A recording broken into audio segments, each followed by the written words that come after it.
Now qualitative, again, I said it's based on ratings, and it's up to the group on the types of ratings you're going to use. It could be 1 through 10, A through F, high, medium, or low.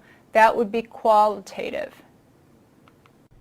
And this is a common example. This is similar to what we saw before of actually using the squares, indicating what's a high risk, low risk. This is showing you a methodology. It's a formal methodology that has been developed in New Zealand, and it's commonly used in large corporations, and it's used for business issues, not just security risk issues. And so if you're looking for a formal risk methodology thing to follow, this is just showing you like the end product. But this is an example of one of the methodologies that are out there. So there's a different approach other than qualitative, which is quantitative. And like I said, this is monetary values, you use percentages. And we're going to step through how that actually works and some of the formulas that are commonly used in the industry. So what's the first thing to actually calculate is a single loss expectancy, the SLE value.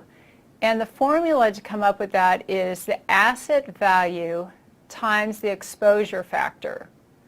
Now, we've talked about the asset value. Remember, it's not just what we paid for it. It was all the other things, how much it costs to replace, what would our adversaries do with it, what are our liabilities if this asset gets compromised. So we cover the asset value. Now we multiply that times the exposure factor. The exposure factor is the percentage of damage we think will take place if this vulnerability is exploited. Because what we're doing is we're looking at one asset and one threat and calculating how much this could potentially cost the company. So on this asset, if this vulnerability was exploited, what would that cost? That's a single loss expectancy. That's just one thing. So, and it's important that you know not only these formulas, but you may be given a simple example where you have to actually do the calculations yourself.